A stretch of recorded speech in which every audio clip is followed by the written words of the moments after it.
A very good morning, dear students. I hope you all are good and you all are even studying well at your homes. So, in the previous session, we were discussing about, I hope you all remember that in our previous session, we were having a discussion about subject verb agreement.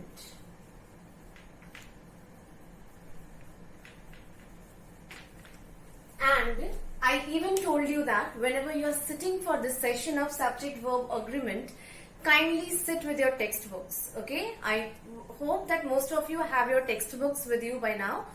And if you are not having the textbooks, there is nothing to worry. I told you that soon I will be uploading the notes comprising of the rules and regulations for this particular chapter on the school's website. But still, before that, you need to have a reference with you, isn't it? So, what shall be done? What can you do? The best thing is you have to sit with your rough copies. You have to keep on writing down the rules. As I discuss the rule over here, whenever I am discussing a rule, I am writing the rule over here. Then I write the example and then I give the explanations related to it. So you are also supposed to do the same. Okay, I will not ask you to write down these rules in your fair copy because it's already given in your textbook. But for those who do not have the textbooks as of now, this is the best way you can have a reference with you. Okay, so before I proceed with the further rules, let us have a quick recapitulation of the rules that we have already discussed in the previous session. So the very first rule was very simple. The very first rule stated that if at all there are two singular subjects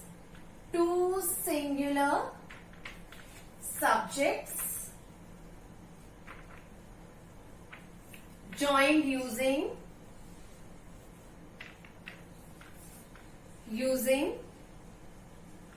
and.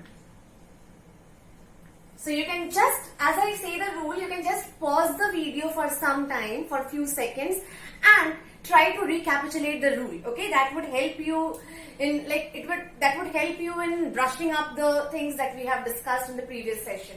So two singular subjects joined using and, the verb would be, yes, if you have guessed it, plural, you are absolutely right. The verb would be plural.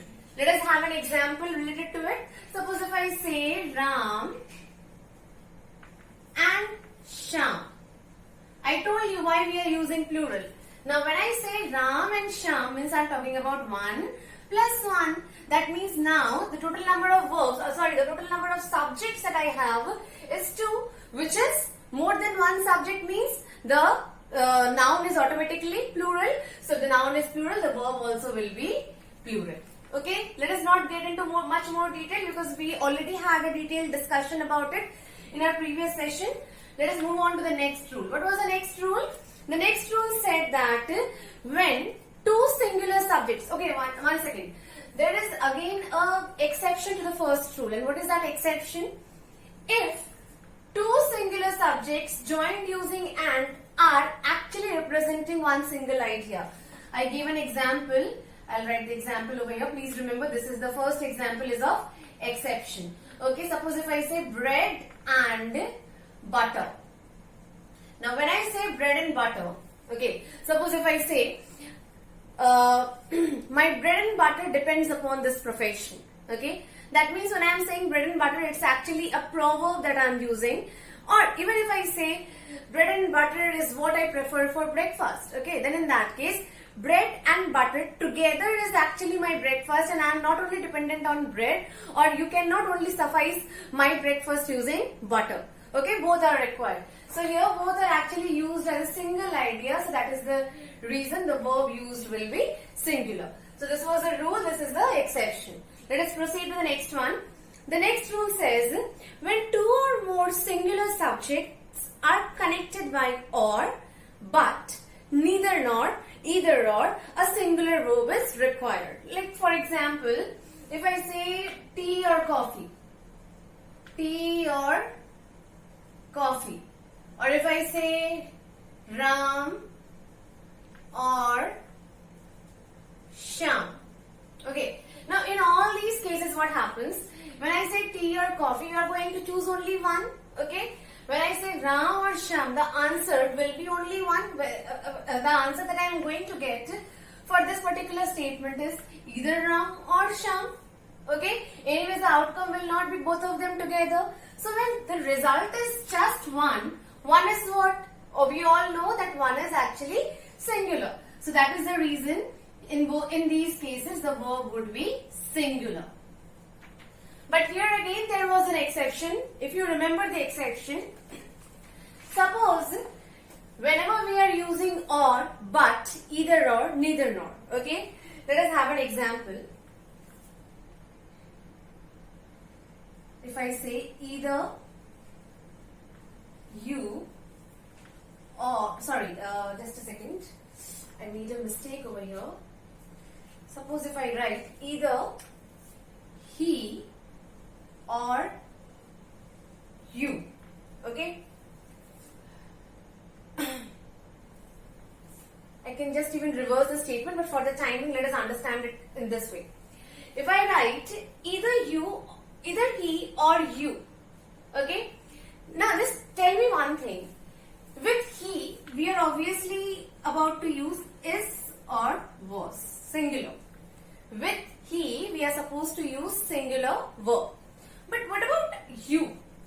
The moment I use you as a subject, the verb would be are. Yes, I'm clear?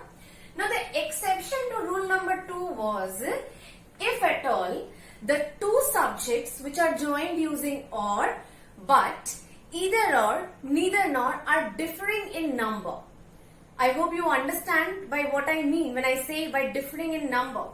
Differing in number means if this is singular, this is plural, this is not singular. Okay? Or if I say either he or, suppose if I have written here we, either he or we, these two are not similar in number. He is singular, we is plural.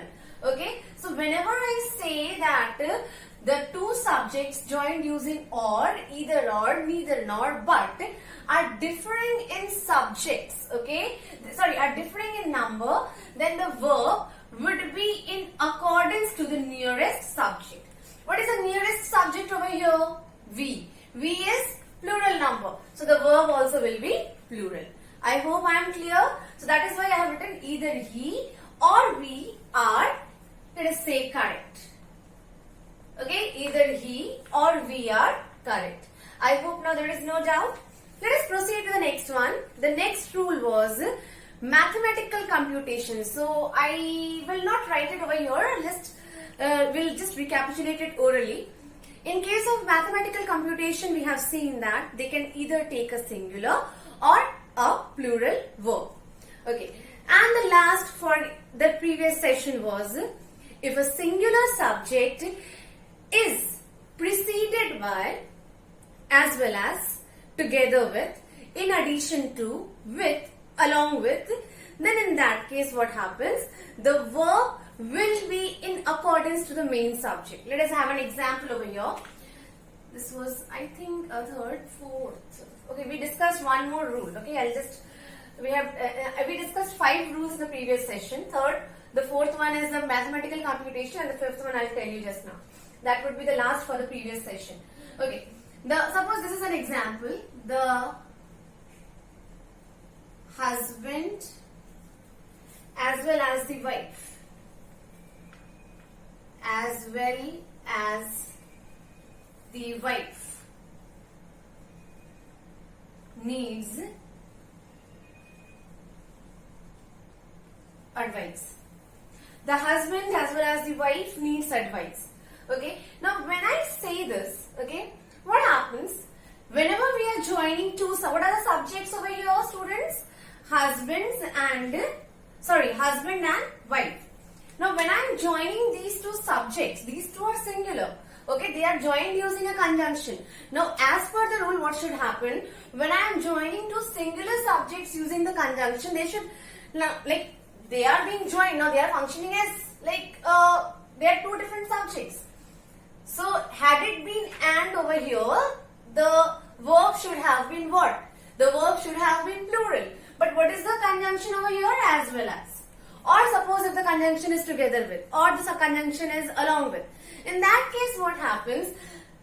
This particular conjunction proves that we are actually concerned about the main subject. You notice the main subject over here, the husband. Okay? The wife, here the wife is automatically coming along with the husband. The main subject is the husband, and that is why the verb over here is needs. Let us have one more example.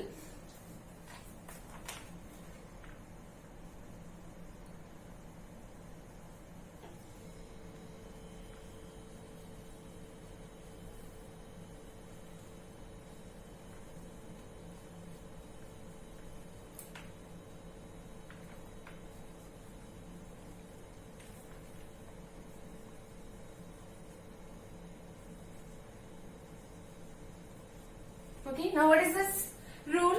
The king with all his sons was imprisoned. Now you may say that if this last subject was sons, then why didn't we use were over here? Now here again, this is where you have to ponder over the rule. The rule has said clearly that if two singular subjects or if two subjects varying in number are joined using with, along with, together with, then in that case what happens? The verb will be in accordance to the main subject. And what is the main subject over here? The king. Okay? The first subject is the king, which is what? Which is singular. Okay? If the king is imprisoned, so it's but natural that the sons also will, like the king is defeated, now who are these sons? So how can they survive? So along with the king, his sons also got imprisoned. Isn't it? Logically this is correct. If the king got imprisoned, along with him, the sons also got imprisoned. Okay? So they automatically came with the king. They have no independent existence. And that is the reason, what are we focusing on? We are focusing on the main subject, which is the king.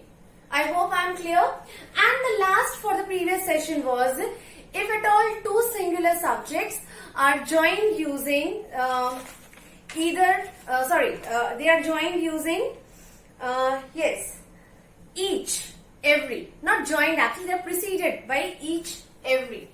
Let me write an example, just erase it.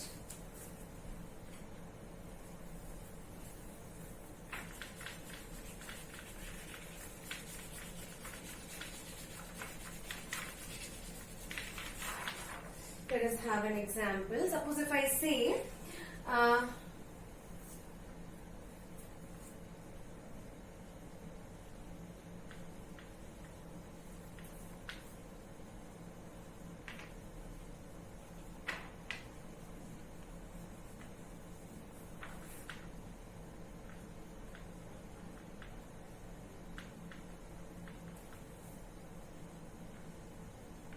okay, let us read this example aloud. Each boy and girl makes a separate report. Let us first of all avoid this word each and focus on boy and girl. As per the first rule, if two singular subjects are joined using and, then what happens? The verb has to be plural. So accordingly the verb here should have been make. Yes? I hope you understand, because make is plural. Okay, so boy and girl make a separate report. That was correct as per rule 1. But rule number 2, this was actually rule number 2. Okay, rule number 2 says that if two singular subjects joined using and but are preceded by each or every. Now when I say each or every, what do I mean? I gave you an example in the previous session. Suppose one of you is celebrating the birthday in the class. Then what happens? You are actually about to distribute the sweets to each of your classmates. Now by saying that you will distribute it to each of your classmates, what do you mean? You will be giving the chocolates to one at a time. So each or every means one at a time. Now when I am referring to one at a time, that's but obvious, I have to go for singular verb. I hope it was clear. So the 5 rules that we have discussed in the previous session was, the first was two singular subjects joined using and will be taking what? It will be taking a plural verb. Okay, the exception was if those two singular subjects, the moment they are joined using and, if at all they are behaving as a singular idea or they are giving a singular idea, the verb will be singular in that case. The second rule was two singular subjects joined using and but preceded by each or every. And then in that case, the verb would be singular. Why? Because each or every means I'm referring to one at a time. The next rule was if at all two subjects are joined, singular subjects are joined using or, but neither nor, either or. Then in that case, the subject verb would be singular. But again, there was an exception over here. And the exception was if two subjects, they are joined using or, neither nor, either or. Okay, but the fact is they both are differing in number. One is singular and the other one is plural. Then in that case, the verb would be in accordance to the nearest subject. Clear? The next one was in case of mathematical computations, we can use either singular or plural verb. And the last was if two subjects differing in number, they are differing in number or maybe even singular, two singular subjects, joined using as well as, with, together with, along with. Then in that case what happens? The verb will be in accordance to the first subject, which is the main subject. Clear? So I hope it was clear up till there. We'll proceed with the sixth rule today.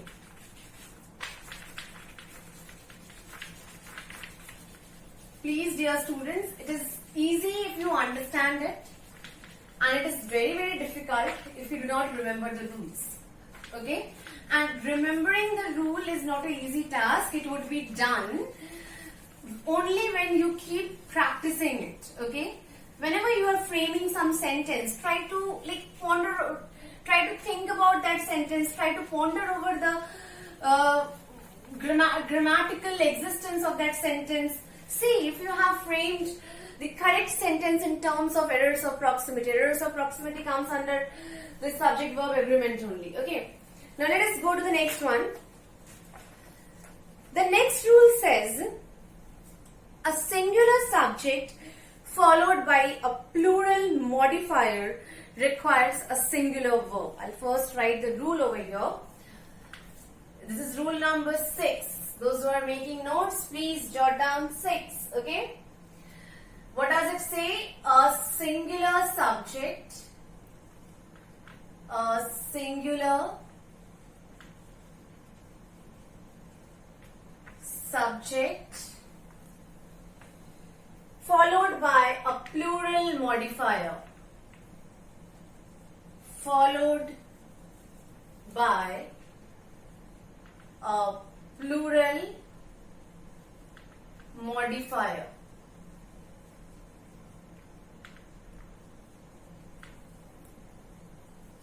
Requires a singular verb. Requires a singular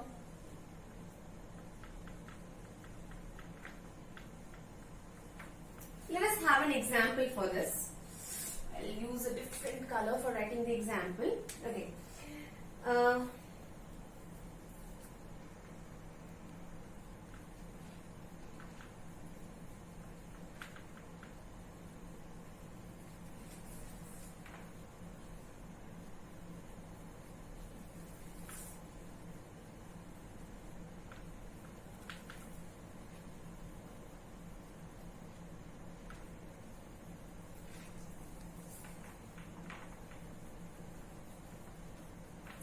Okay, just read out this rule as well as the example aloud. The rule says a singular subject followed by a plural modifier requires a singular verb. Now what is the example? What is the example? The attitude of these men is definitely hostile. Now let us understand this example in accordance to the rule. The rule says a singular subject. Now what is the subject over here? The attitude. No doubt, this is a subject, okay? Followed by a plural modifier. See, What is a modifier over here? Okay, modifier means something which, as per the name suggests, modifier means something which modifies the sentence. Now, this attitude of these men over here is definitely plural, and it is the modifier as well. I hope there is no doubt. Even if you are not understanding the concept of modifier for the time being, you can at least understand that this particular subject is followed by what? These men, which is plural. At least this you can understand. Okay, if you aren't able to understand modifier, please, those who aren't able to understand it, as I told you, after the notes, draw a line and write down the doubts. Please do mention it over there. I won't explain it right now because it will break the flow of the explanation for this chapter. We can have a different session regarding that. Okay, the attitude of these men is definitely hostile. Now, if I ask you what am I talking about in this sentence, you can easily, if you have understood this sentence, you can easily close your eyes and say that the primary concern in this particular statement is the attitude. I'm not bothered about these men. I'm not at all bothered about them. Okay, neither am I bothered to know who these men are. But what am I actually bothered about is their attitude. Right? So this is the main subject. Again, the concept of main subject that we had in the previous rule, the last rule. This is the main subject that we are concerned about. So, when I am talking about the attitude which is singular, that is why the verb is plural. Clear? Let us have one more thing, one more example.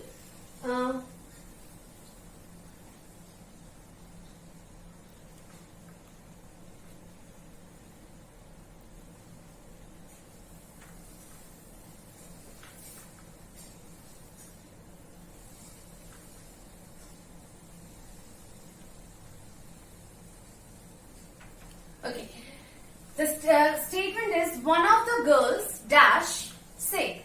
Within this blank, we have to fill up a particular verb, a suitable verb, whether it has to be look or looks. Now let us ponder over this example again. When I am saying one of the girls, the very first word, it is a subject, right? One of the girls, up till here is a subject.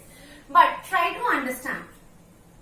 This particular subject here, one has been followed by the girls. That means this is a plural modifier. Now when I say one, I mean there can be n number of girls. But only one is looking sick. The moment I talk about only one girl means what? The moment I talk about only one girl means what? My subject is singular. That means my verb also will be singular. Clear? I hope it's clear. Okay? There is no exception to this rule. Let us proceed to the next one. Okay? Now the next rule says indefinite pronouns such as, you know what is indefinite pronoun? Indefinite pronoun means which do not define something. Like if I say nobody. Nobody means I'm not actually defining a particular person. Okay? Randomly I'm saying nobody or anybody. All these are indefinite pronouns. Okay, please, dear students, if you do not know these basic grammatical things, try to refer to your previous standards book and get your concept, clear your concept. Okay. Anyways, the rule is indefinite pronouns as anybody, anyone, each, either, everybody, neither, nobody, no one, somebody, and many generally require a singular verb. I'll just write the list of the pronouns over here. Wait a second. I'm erasing this. I'll write the next one.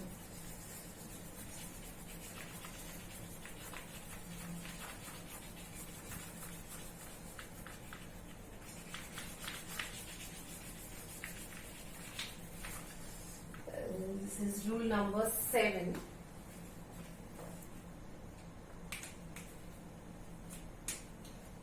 Rule number 7. Okay. Now the rule says, if at all a sentence is preceded by anybody, nobody, anyone, each, either, everybody, neither, no one, somebody,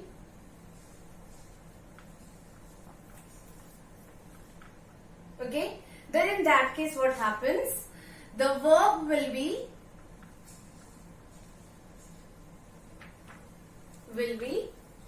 singular. Now before I start explaining this, okay, I'll just take you back to rule number 2. In rule number 2, I have clearly told you that if at all a sentence, or if at all I am joining two singular subjects using and, but the sentence or the subjects are preceded by each or every, means what? I am referring to one at a time. Okay, the moment I start referring to one at a time, what happens? The subject becomes singular, and as a result of that, the verb also becomes singular. Similarly, just think about it. If at all I say nobody. Now, when I say nobody, this is a shortcut to understand. Okay, it may not be logically completely correct, but it's a shortcut for you to understand. When I say nobody is present, means I'm not referring to all of you together. I'm referring to each at a time. Or let us even make it simple, little more simple for you. When I say somebody, okay, when I say somebody, the answer can be anything. The answer may turn out to be, that somebody may turn out to be one or many. Okay. But I do not know what it is going to be turned out as. So that is the reason whenever this pronoun or whenever the subject is indefinite, whenever you are not sure about the subject, what happens? We are actually taking the singular verb. Let us have an example over here.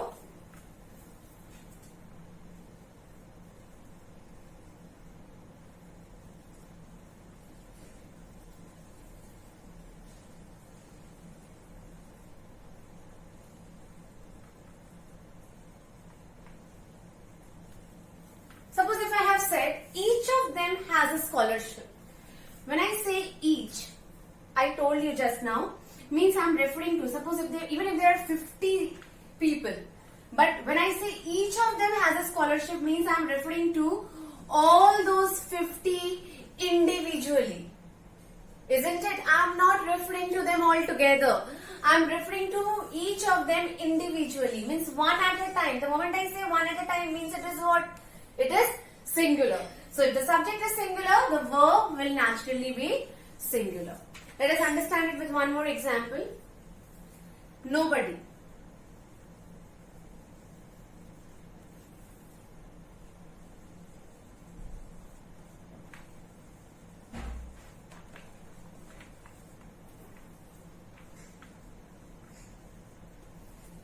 If I say nobody, deny or denies the fact. I just now told you whenever the subject is indefinite, whenever you are not sure about the number of the subject, then in that case we consider it to be singular, and that is the reason here again we will use the nobody denies the fact. Clear, students? This was all about the rule number 7. So what was rule number 6? The rule number 6 was any singular subject which is followed by a plural modifier will always take a singular verb. Because the subject is singular, so the verb will also be singular. The next 7th rule was any particular statement which has indefinite pronoun in it. Like nobody, somebody, anybody, anyone, everybody, each, either, no one, all these things will be taking a singular verb. Let us move to the next one. Okay, this is like quick explanation.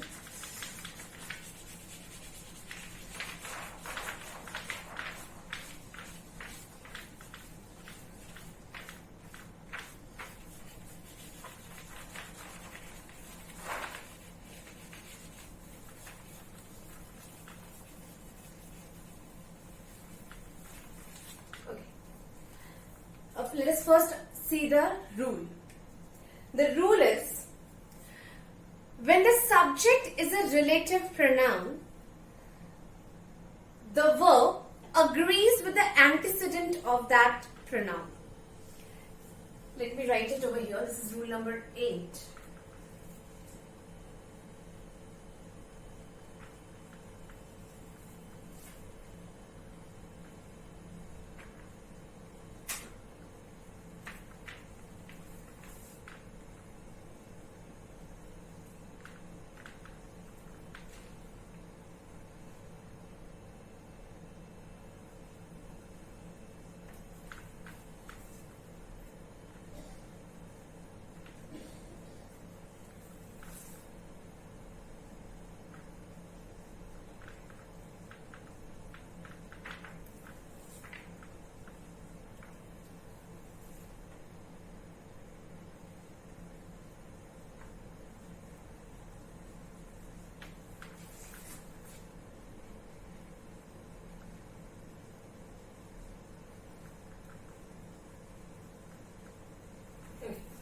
Now the rule says, when the subject is a relative pronoun, the verb agrees with the antecedent of that pronoun. Let us see an example. Okay. The example is,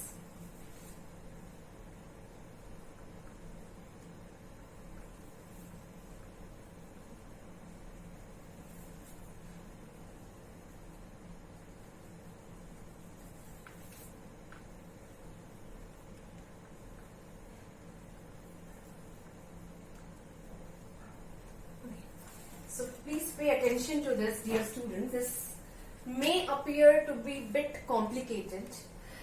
Now, when I have said when the subject is a relative pronoun, the very first question that should have come to your mind is, what is relative pronoun? You have already done it in your previous classes. Those of you who remember it, bravo. Those of you who do not remember it, do not worry. I'll have a quick explanation. I'll give a quick explanation of it over here. Now, if you have noticed, the subject is a relative pronoun. Relative pronoun is a pronoun that establishes a relationship between two clauses. Now, if you say he is one of the men, this is one clause. Or you can say this is the main clause.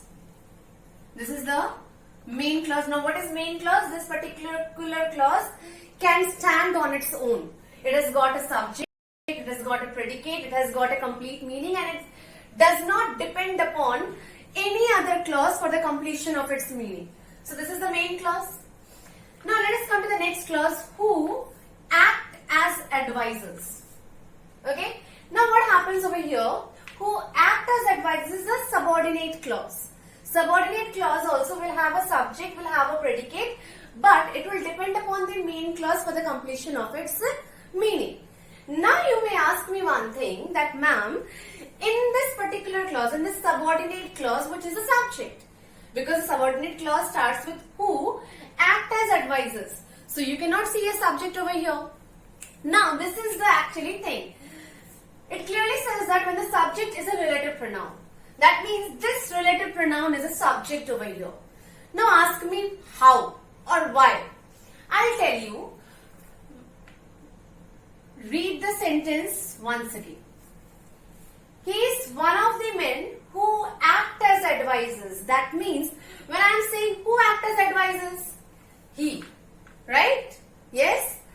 Who acts as advisors? If I take it as a question, if I say who acts as advisors, you will say that the answer is he. Okay? Now the moment the answer becomes he, that means what? He means what? He is actually the subject of the main clause. The moment I ask who act as advisors, then in that case the answer is he. He is the subject. Now it is clear. Then in that case what happens as per the rule, when the subject is a relative pronoun, then in that case this verb agrees with the antecedent of that pronoun. Antecedent means what came immediately before the pronoun. Now what is the pronoun over here? Who? What came immediately before the pronoun? Sorry. What is the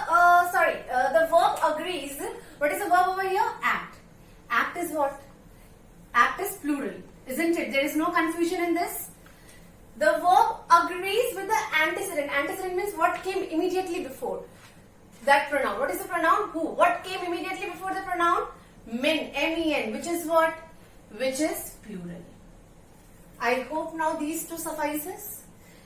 The rule says that if the subject is a relative pronoun, then in that, now if you want to know how this who is a relative pronoun, I'll tell you. Ask the question, who act as advisors? The answer is he. He is what? The subject now. Clear? Now here he is not the subject. Who is used instead of he? Now whenever this relative pronoun is the subject, then the verb will be in accordance to the antecedent of the relative pronoun. What is the antecedent of the relative pronoun? Men. The men. M-E-N, which is plural. That is why the verb over here is act, act, and which is plural. Clear? Okay. Let us proceed to the next one. The next rule is very easy. I'll just make 2 columns over here and you'll understand it in an easy way.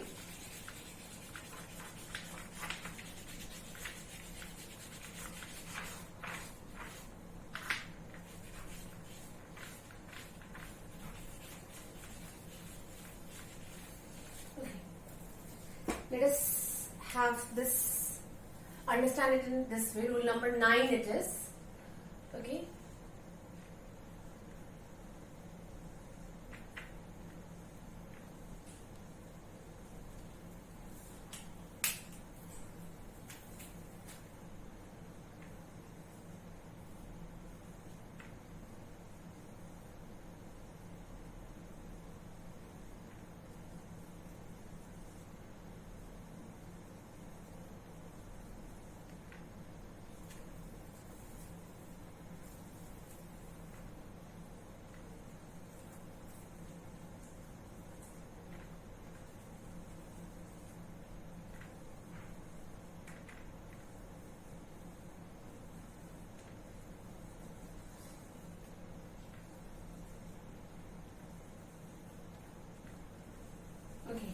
The jury is finally complete. The jury were divided in their opinion.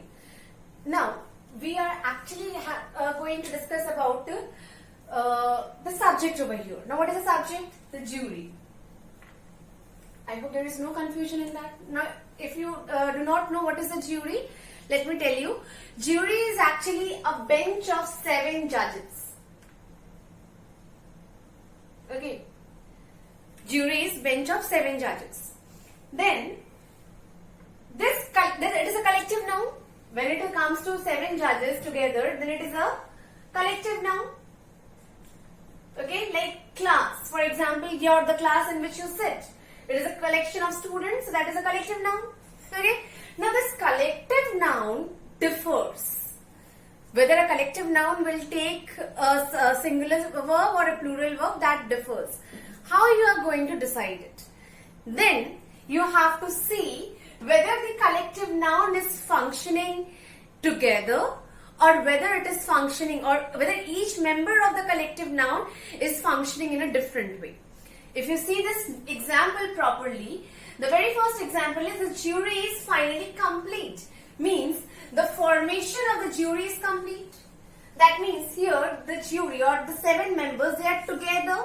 They are not different from each other. So when they are together, they are one. When the jury is together, they are one. So when they are one, so the the verb is singular.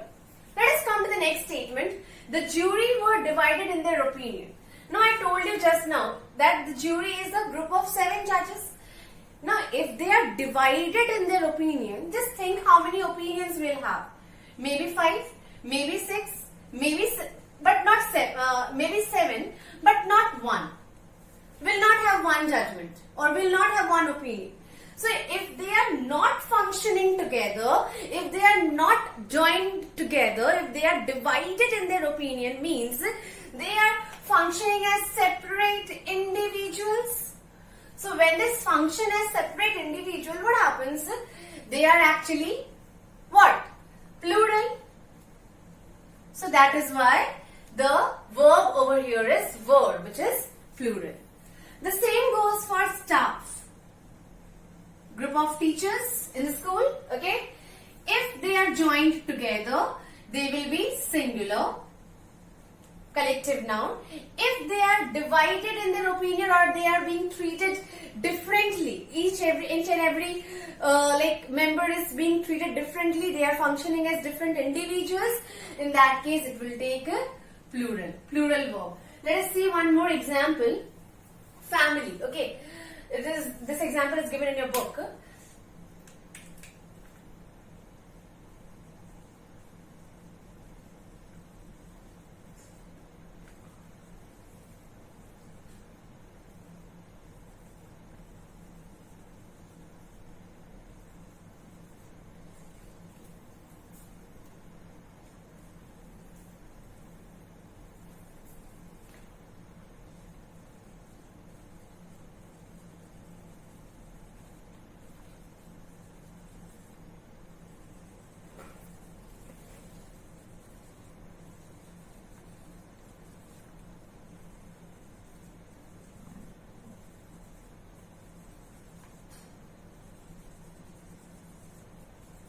Okay. So the first example, the family holds a gathering. Now you know what is a family? You know what is a family? Family is a group of members, okay? All the members in your family together will make a family. Now when the family, they come together for a gathering, they are together, they are one, so holds. Okay? But what is the next one? Next example, the family have never been able to agree on this matter. The subject again is the family, but the verb is have, which is plural. Here what was the verb? Holds, which was singular. Here what is the verb? Have, which we are using in case of plural. Okay? Plural subjects. Now the family has never been able to agree on this matter. Now suppose there is a matter going on, there is a matter of discussion, and there are 10 members in the family. Just as was the case in the previous example, 7 members in the jury had 7 different opinions. Similarly here, these 10 members of the family may have 10 different opinions. Okay, that means now they are no more together. When they are no more together, each individual is being taken differently or separately. That means 10 different individuals, which is plural. So the verb is plural. Clear? Let us proceed to the next rule. The next rule says plural numbers take a singular verb when they are used in a phrase to indicate a sum or a unit. This is very easy.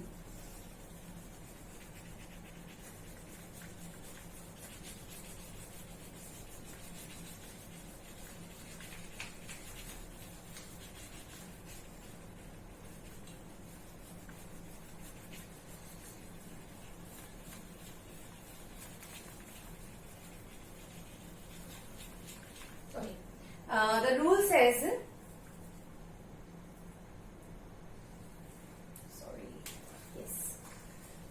this is rule number 10, okay?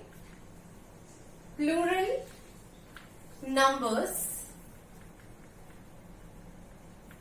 take a singular verb when they are used in a phrase, when they are used in a phrase to indicate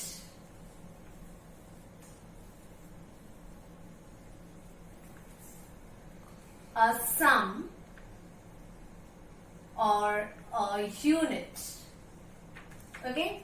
Suppose if I say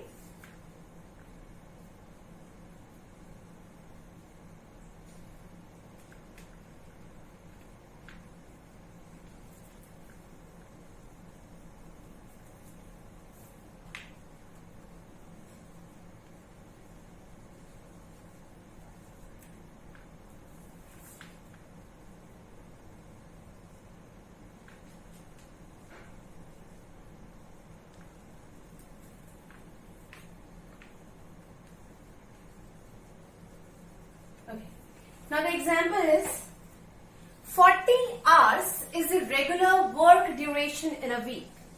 Let us go through the rule once again. Plural numbers take a singular verb. Now what is a plural number over here? 40. We all know this is plural. Like 40 means I'm talking about more than one particular thing. I'm talking about 40 different things or 40 different hours.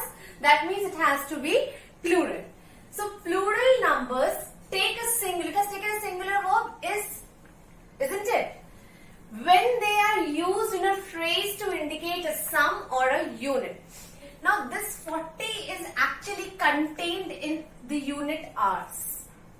Okay, how? I'll tell you. Is a regular week duration in a week. So what is the total duration for which we have to work in a week? That is 40 hours. That means here I'm not at all concerned about each and every hour that count and make 40 in a week. I'm actually concerned about this complete 40 together. I'm concerned about, or the sentence is actually talking about this complete 40 hours in a week. The sentence nowhere is actually mentioning the separate hours, the individual hours. No, the sentence or I or the concerned person is not at all bothered about these individual hours that are being added up and then what we get is 40. No, I don't want that. What I want is this unit which contains 40. So this particular phrase 40 hours is actually, or this unit that contains hours is a unit, you will know it better, no? You have done in science that hour is the unit of time. Okay, so this unit of time, this hours is actually containing how many this unit, this hours, you know that hour is a unit of time. So it contains how many hours? 40. So although this number 40 is plural, but it is actually giving a singular idea.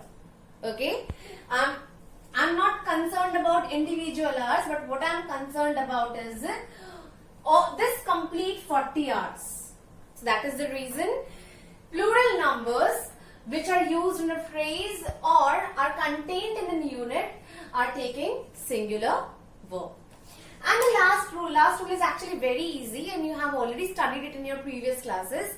The last rule says that there are certain subjects that end with S. Then there are certain words that end with S, like news. Okay, news. Okay, then your subject physics. Okay, all these, though they are ending with S, and that we have a concept, no, that whatever ends with S is actually plural. Though they seem to be plural, but they will always take what? They will always take a singular subject. Clear? That's all. We have done, again, I suppose 5 rules today.